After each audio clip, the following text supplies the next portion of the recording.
Bapak yang belum hadir maupun segera hadir, kajian menjelang berbuka puasa segera dimulai. Bismillahirrahmanirrahim. Assalamualaikum warahmatullahi wabarakatuh. Alhamdulillah rabbil alamin. Wassalatu wassalamu ala Muhammadin wa ala alihi wa sahbihi ajma'in. Ittaqullah ikhwati wa tamutunna illa wa antum muslimun.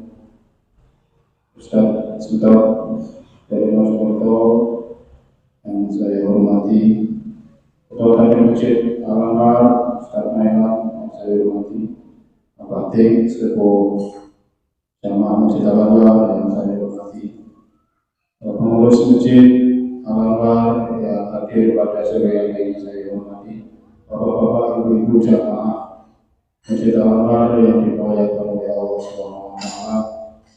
Pertama paling utama adalah kita panjatkan rasa syukur kita kepada Allah Subhanahu wa Ta'ala yang mana pada sore hari ini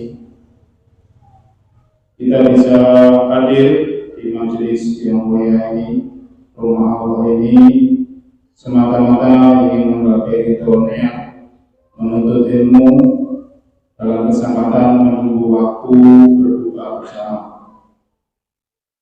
Salawat salam marilah kita aturkan kepada junjungan kita Nabi Muhammad SAW yang telah memberi suri tawakkal, bimbingan yang sempurna kepada umatnya termasuk kita semua yang ada di Masjid Al-Anwar. Mudah-mudahan kelak kita di hari akhir mendapat sama beliau. Amin ya rabbal alamin. Yang ketiga, saya sebagai pengantar acara yang hari ini nanti temanya adalah membersihkan hati. Allah ciptakan manusia, di dalam diri manusia itu ada segumpal darah. Segumpal darah itu adalah kolbu hati. Rasulullah saja sebelum Isra Mi'raj hatinya dibersihkan oleh malaikat. Apalagi kita manusia biasa, ya. Tentunya banyak salah dan kilaf bagaimana hati kita kalau dilihat di teropong, ya pasti ada noda dan salah. Maka itu tema hari ini nanti adalah membersihkan hati di bulan Ramadan. Seperti apa nanti? Mari kita dengarkan bersama. Nanti setelah selesai kumandang azan maghrib, bapak-bapak, ibu-ibu, adik-adik semuanya dapat snack kadarnya. Setelah itu nanti sholat maghrib berjamaah. Ibu-ibu jamaah Masjid Al-Anwar menyediakan berbuka bersama. Terima kasih kami aturkan kepada donatur, kepada bapak-bapak, ibu-ibu yang telah senantiasa dari pagi dari kemarin sudah menyiapkan segala sesuatunya, baik minuman, makanan ringan, nasi, segala macam. Mudah-mudahan Allah beri lipatan ganda yang berlebih. Amin ya rabbal. Sebagai bukti mengamalkan sunnah Rasulullah. Barang siapa yang memberi berbuka, orang yang berpuasa, maka akan mendapatkan pahala puasa dan tidak mengurangi pahala puasa orang tersebut. Demikian pengantar saya, mudah-mudahan nanti jadi bermanfaat, maslahah dunia dan di akhirat. Salah satunya majelis yang termulia di sisi Allah adalah majelis ini. Tidak ada majelis lain, disaksikan malaikat. Mudah-mudahan nanti bermanfaat. Dari saya mengantar, sekali lagi nanti ada kurang lebihnya saya mohon maaf yang sebesar-besarnya. Mudah-mudahan kita yang memberi kesempatan nanti kita lebih banyak jamaah yang hadir, sehingga rezeki kita yang kita salurkan kepada para jamaah bermanfaat di kehidupan kita baik di dunia maupun di akhirat. Amin ya rabbal alamin. Demikian dari saya kepada Ustaz sebelum kami persilakan. Assalamualaikum warahmatullahi wabarakatuh.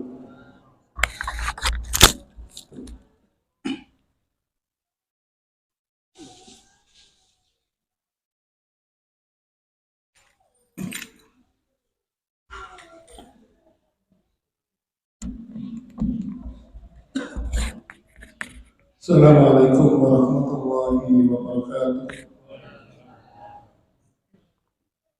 Alhamdulillah الحمد لله الذي حمدا كثيرا طيبا مباركا فيه كما يحب ربنا ويرضى. أشهد أن لا إله إلا الله وحده لا شريك له وأشهد أن محمدا عبده ورسوله الذي لا نبي بعده. اللهم صل وسلم وبارك على محمد وعلى آله وأصحابه ومن تبعهم بإحسان إلى يوم الدين. ويا عباد الله أوصيكم ونفسي بتقوى الله فقد فاز المتقون. Ma'asyiral muslimin, senantiasa kita bersyukur kepada Allah Subhanahu wa taala atas limpahan rahmat hidayah serta inayah kita yang selama ini kita diberikan karunia begitu besar oleh Allah Subhanahu wa taala. Yang perlu kita syukuri adalah ketika kita menyadari bahwa kita ini dikehendaki oleh Allah mendapatkan kebaikan. Karena Rasulullah SAW menyampaikan wa min alamati sukila isbilahu bima la yanfa. Bila Allah itu beruji dengan seorang hamba, maka Allah pasti akan memberikan dia, menjadikan dia itu sibuk dengan perkara yang tidak ada manfaatnya. Mahkumul mukhawalafahnya, analogi terbaliknya. Dalam sebuah riwayat Imam Tirmidzi, Rasulullah menyampaikan min husni islami mar'i tarkuhu ma la ya'ni. Ya, tanda baiknya Islam seseorang itu adalah ketika dia senantiasa melakukan perbuatan yang bermanfaat. Dan salah satu perbuatan bermanfaat itu adalah senantiasa menyibukkan diri dalam iman, dalam ibadah kepada Allah Subhanahu wa taala. Kemudian yang kedua, kita diberikan kebaikan oleh Allah ketika kita diberikan kesempatan untuk menuntut ilmu. Dengan ilmu itu awalnya gak ngerti, jadi ngerti. Awalnya nggak tahu jadi tahu. Oh ternyata nggak boleh. Akhirnya apa? Dengan ilmu itu kita diberikan kebaikan oleh Allah. Oleh karena itu Rasulullah menyampaikan tanda baiknya kehidupan seseorang itu ketika dia diberikan pemahaman tentang ilmu agama. Kenapa? Karena ilmu itu menjadi salah satu sebab Allah memudahkan seseorang itu masuk ke dalam surga. Makanya Rasul menyampaikan man salaka tariqan yaltamisu fi ilman sahalallahu bihi tariqan ilal jannah. Barang siapa yang dari rumahnya, dari tempat tinggalnya dia berjalan kaki menuju majelis ilmu, maka Allah sungguh memberikan dia kemudahan untuk mendapatkan surga. Demikian Bapak Ibu yang kami hormati, sebagai mukadimah, sebagai kata mengantar, suatu kehormatan yang tidak terkira ketika saya diundang ke sini. Kebetulan sore ini banyak acara. Di Mojokerto itu ada beberapa, Mojokerto kota, ada beberapa masjid yang mengadakan buka puasa bersama. Jadi kemudian di beberapa komunitas, tetapi saya lebih memilih hadir di sini. Kenapa? Karena di tempat lain saya tidak diundang, Pak. Saya diundangnya di sini aja, makanya saya bela di sini. Kemudian yang kedua, jadi mudah-mudahan kemarin tadi Pak Prayit menyampaikan materinya sampai berbuka. Saya hitung mungkin ada sekitar 30 menit. Mudah-mudahan pulau boten geringingan, soalnya pulau boten kulit lekuk. Soalnya biasa, kolesterol dan asam uratnya tinggi. Padahal kalau adzan maghrib itu sebenarnya masih lama. Kalau naik bis dari Surabaya ke Mojokerto itu 1 jam, mungkin setengah 7 maghribnya.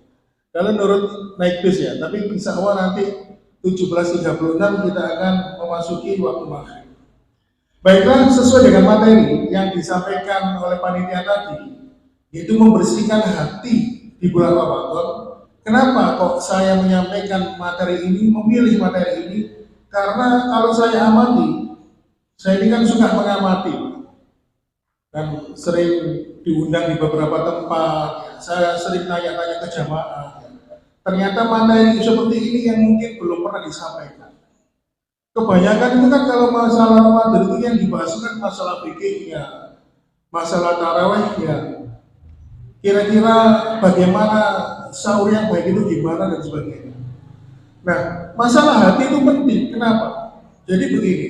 Ibadah itu kalau dirangkum Pak, ada dua jenis ibadah, ibadah fisik dan ibadah hati. Kalau ibadah hati itu terus apa? Sabar, ridho dengan ketetapan Allah, menerima takdir Allah, kemudian mempunyai sifat apa ya? Memaafkan, tidak mudah tersinggung, tidak mudah iri dan dengki. Kalau ibadah fisik zahir, sholat, berhaji dan umrah. Tetapi yang perlu diingat bahwa setiap ibadah itu, apapun namanya, standar Allah untuk menerima amalan itu adalah dari hatinya. Kok bisa? Mana dalilnya? Nah, makanya di surat Al-Kahfi, di ayat yang terakhir, Allah mengatakan begini, "Faman kana yarju liqa'a rabbih, falyamal 'amalan shalihan wa la yusyrik bi ibadati rabbih ahada."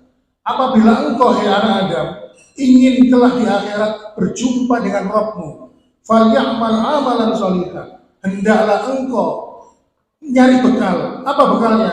Falyamal 'amalan shalihan, memperbanyak amalan-amalan soleh, wala yusyrik bi ibadati rabbil ahada, dan jangan pernah engkau mencampurkan amal ibadah itu dengan kemusyrikan, dengan kesyirikan. Makanya Pak, kalau ada orang yang sudah haji, ternyata dia kepleset, percaya dengan omongan dukun, percaya dong, ibadah hajinya hilang, hapus. Karena apa? Karena dia percaya dengan dukun, dia berbuat syirik. Nah, syirik itu kalau dibagi lagi Pak, banyak sekali macamnya. Ada syirik dalam doa, ada syirik dalam cinta. Seperti begini, aduh dek, kok tinggal aku? Nek kau tinggal aku gak iso urip Pak. Cintaku hanya untukmu, itu syirik Pak. Kalau misalnya jangan punya anak, nek kan dokter ini gak waras. Nek dokter ini biasanya dokter Harmono, misalnya. Nek karena dokter Harmono gak waras, tahu tak coba nang itu terus syirik. Karena menisbatkan sebab itu hanya untuk makhluknya. Nah, salah satu syirik itu yang paling kecil, yang tanpa pernah kita sadari adalah riya. Ya, syirik kecil. Makanya kalau kita ibadah itu nggak boleh menampakkan, nggak boleh ini dipuji. Itu riya. Itu dalil yang pertama. Kenapa Allah Subhanahu Wa Taala menjadikan sebab seseorang amalnya diterima itu karena hatinya. Kemudian dalil yang berikutnya dalam sebuah riwayat Imam Muslim disebutkan. Dari hadis ini, riwayat Imam Muslim yang menyampaikan hadis ini adalah sahabat Abu Hurairah. Saking takutnya Abu Hurairah dengan hadis ini, dengan apa yang disampaikan, beliau ini menyampaikan hadis ini mulai dari pagi sampai sore, pingsan 3 kali. Kenapa? Takut jangan-jangan dia juga termasuk yang ada di dalam hadis ini. Jadi ada 3 golongan manusia. Yang pertama kali masuk neraka, kira-kira siapa? Yang pertama kali masuk neraka pasti di benak panjenengan wong sing senengane mendem, wong sing mencuri, wong sing senengane berzina. Bukan. Atau mungkin orang yang korupsi? Bukan. Siapa orang yang paling masuk pertama kali masuk surga? Apakah dia orang membunuh? Bukan. Rasulullah SAW menyampaikan 3 golongan manusia. Yang pertama kali masuk neraka adalah inna awalan nas yukdo yawmal qiyamatin salah satu.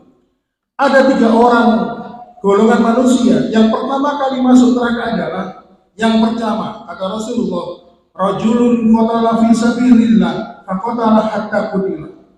Seseorang ya, yang dulu dalam hidupnya dia berjihad, berjuang, berperang di jalan Allah sampai mati syahid. Padahal mati syahid itu kan pahalanya, balasannya surga, tidak ada yang lain. Bahkan keistimewaan orang yang mati syahid itu kan jasadnya tidak boleh dimandikan, langsung dikuburkan. Karena nanti darahnya akan menjadi saksi. Nah, orang yang mati syahid ini nanti di akhirat ditanya oleh Allah, "Ma'amil tafi, apa dulu amalmu yang kamu lakukan di dunia?" Lalu orang yang mati syahid itu mengatakan menjawab begini, "Qala qataltu fika, aku dulu ini berperang ya Allah, berperang di jalanmu, aku berperang untuk membela kalimatmu, menegakkan syiar agamamu." Lalu Allah mengatakan, "Kadzabta, bohong." Walakinaka qadarta liyuqala annaka jariun. Sesungguhnya kata Allah, kamu dulu berperang di medan jihad hingga kamu mati, kamu ingin diberi gelar oleh orang-orang itu sebagai gelar pahlawan. Kamu ingin dianggap sebagai orang pemberani. Maka faqatila, sungguh engkau telah mendapatkan sebutan itu dari manusia. Maka sekarang masuklah kamu ke dalam neraka. Bayangkan, Allah itu yang tahu hati kita. Masih aja dengan tersenyum dengar Pak Prait, tapi hati sama awas kan Pak, awas. Padahal jenengan tersenyum, Allah itu tahu isi hati kita. Makanya orang ini tadi meninggal mati syahid. Kalau dalam pandangan manusia, wah pasti orang itu jaminan surga. Tetapi ketika dia meninggal dunia, dalam keadaan ketika berperang dia ingin dipuji oleh manusia sebagai orang yang pemberani, ingin disebut sebagai gelar pahlawan, Allah mengetahui hatinya. Kadzabta, kata Allah, sungguh engkau bohong. Engkau dulu ingin disebut sebagai seorang pemberani, lalu dimasukkan ke dalam neraka. Yang kedua, golongan manusia yang kedua adalah yang dimasukkan pertama kali ke dalam neraka adalah yaitu orang-orang yang berilmu. Niki nyindir kula, Pak. Makanya lo boten ngajeng mriki luar biasa nih konsekuensinya.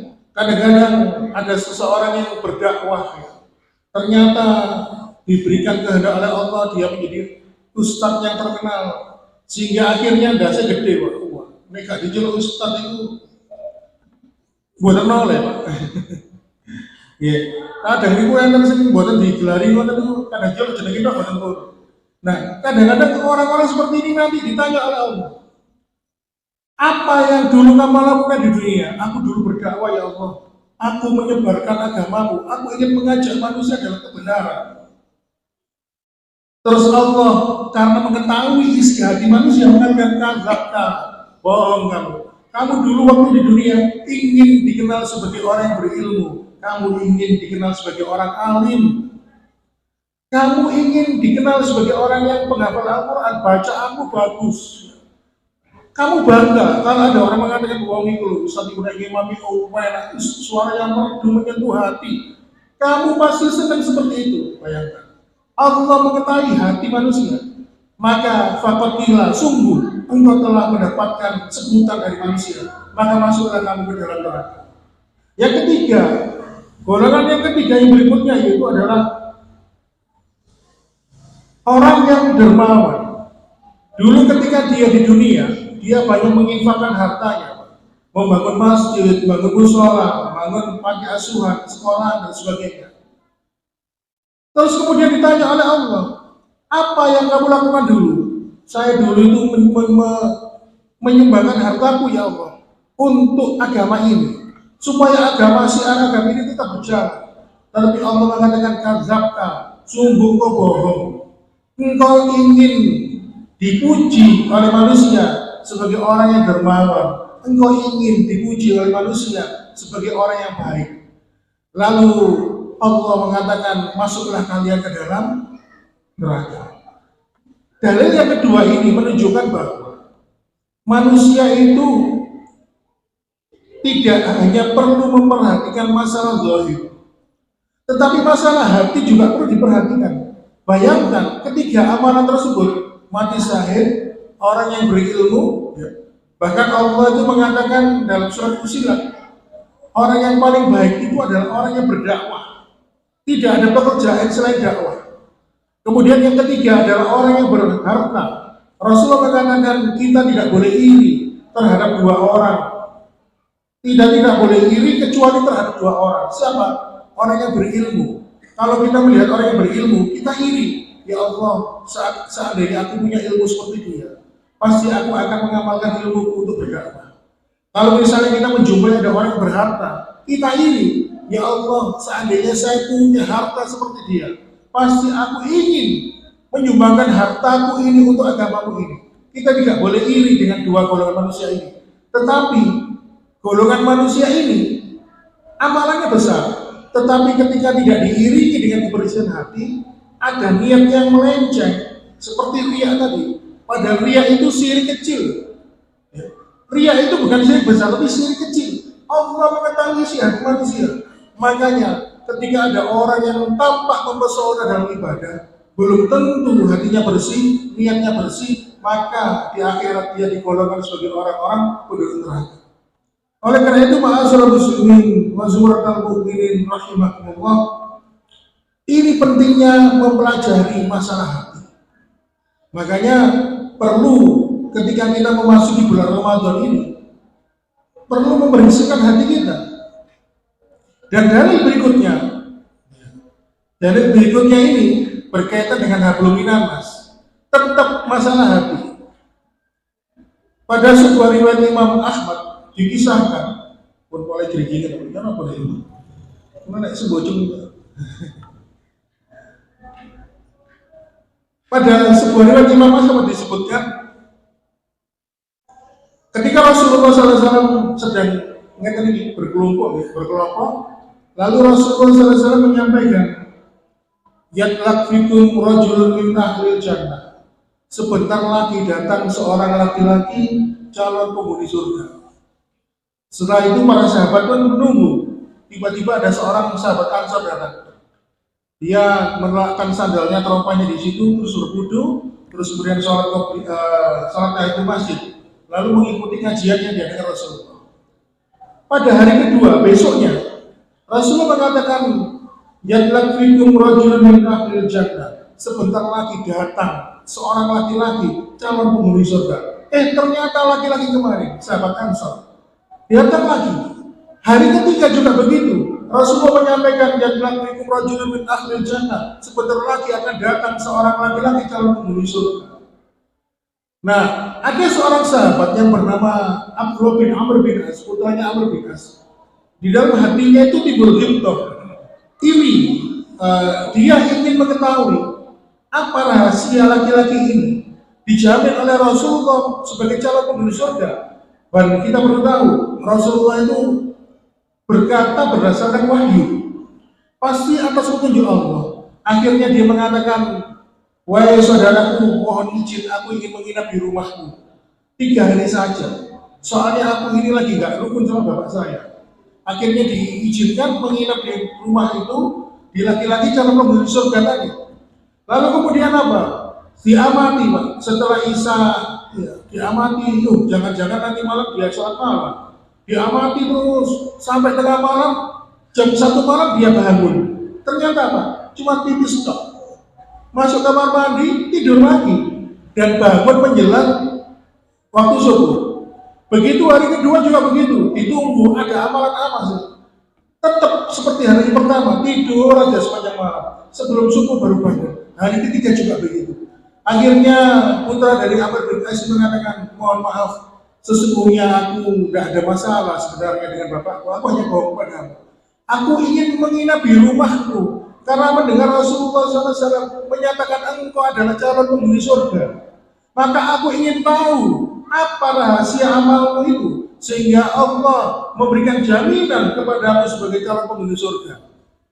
Nah, laki-laki tadi, si tuan rumah juga bingung, bro. Iya ya, saya juga gak punya amalan apa-apa. Tapi kenapa Pak Rasulullah menyatakan aku ini calon penghuni surga? Lalu akhirnya putra dari Amr bin As ini pun pulang berpamitan. Ketika sudah 5 langkah dipanggilnya, tunggu. Aku punya kebiasaan, kalau malam sebelum tidur, setelah mengamalkan sunnah mau tidur kan berwudu dulu ya, membaca beberapa surat, lalu dia sebelum tidur berdoa kepada Allah. Ya Allah, ampunilah dosa dan kesalahan orang-orang yang telah menzalimi aku.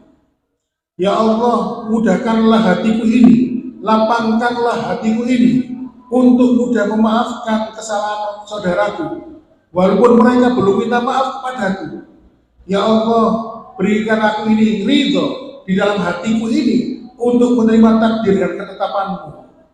Jadi laki-laki ini tadi berdoa kepada Allah, membebaskan hatinya dari penyakit hati, dibebaskan dari iri, dengki, penyakit hasad.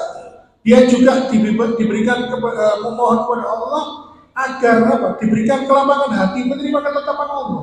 Kadang-kadang orang itu menurut saya Pak, ngeresul Pak. Lapo aku biar ketemu sampai yang kan gitu kan. Pas tukaran di Selanang ya itu. Lapo aku biar ketemu sampean, kosong gara-gara telepon salah sambung, akhirnya sekenalan.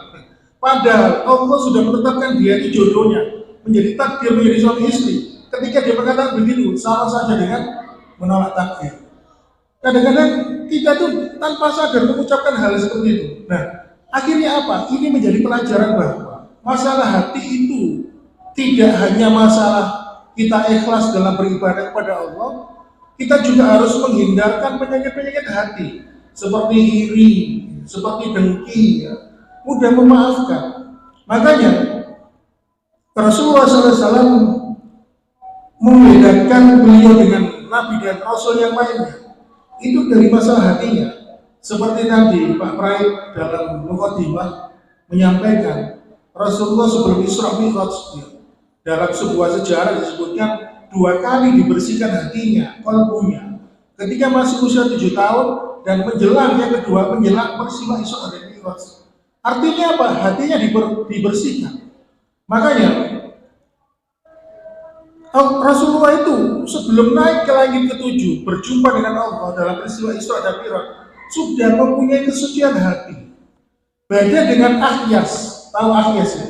Ahyas itu seorang laki-laki, seorang pemuda, putra dari Raja Jan yang dimana diciptakan jauh sebelum Nabi Adam, sudah berkeliling beberapa alam, ada alam Jabarut, alam Malakut, sampai alam surgawi, dan diajarkan oleh Allah dikit sampai dia berkholwat menyendiri sampai 18.000 tahun berzikir kepada Allah.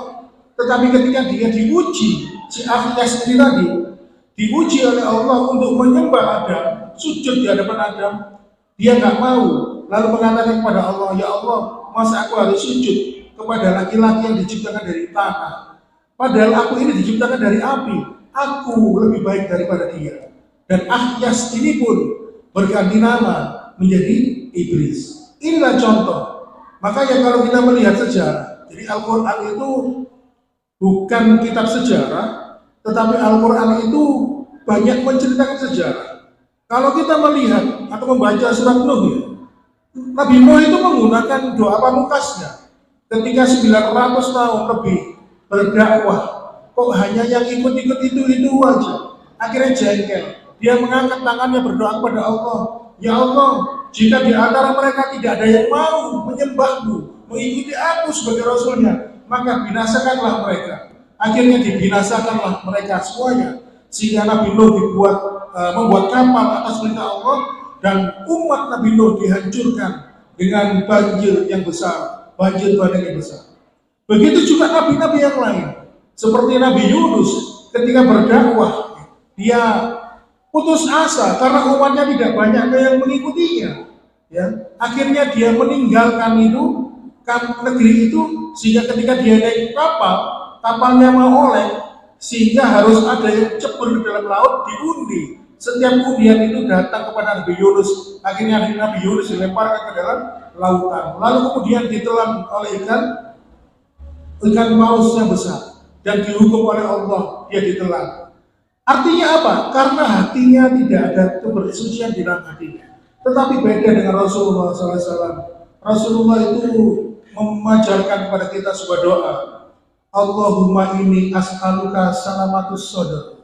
Ya Allah, aku memohon kepadamu kelapangan hati. Aku memohon kepadamu ya Allah, dihilangkan rasa benci dari dendam di dalam hati ini. Oleh karena itu, ma'asyiral muslimin, ketika memasuki bulan Ramadan, marilah kita mensucikan hati kita. Yang pertama, meniatkan ibadah Ramadan itu hanya untuk ibadah kepada Allah Subhanahu wa taala.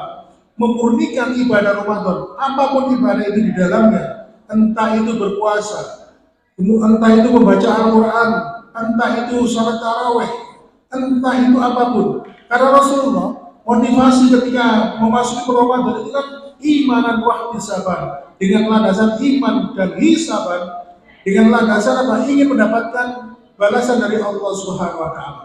Oleh karena itu, ma'asyiral muslimin wa subhanal mu'minin rahimakumullah.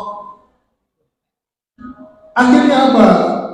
Rasulullah SAW ketika mengajarkan kepada kita tentang kesucian hati, menjadikan beliau dewasa. Walaupun Nabi Muhammad secara biologis usianya hanya 63 tahun, tetapi mampu lebih dewasa dibandingkan Nabi Nuh yang usianya lebih dari 900 tahun. Bayangkan, Nabi Nuh lebih tua, tetapi hatinya lebih dewasa. Nabi Nuh usianya lebih tua, tetapi lebih dewasa Nabi Muhammad SAW. Oleh karena itu, ma'asyiral muslimin,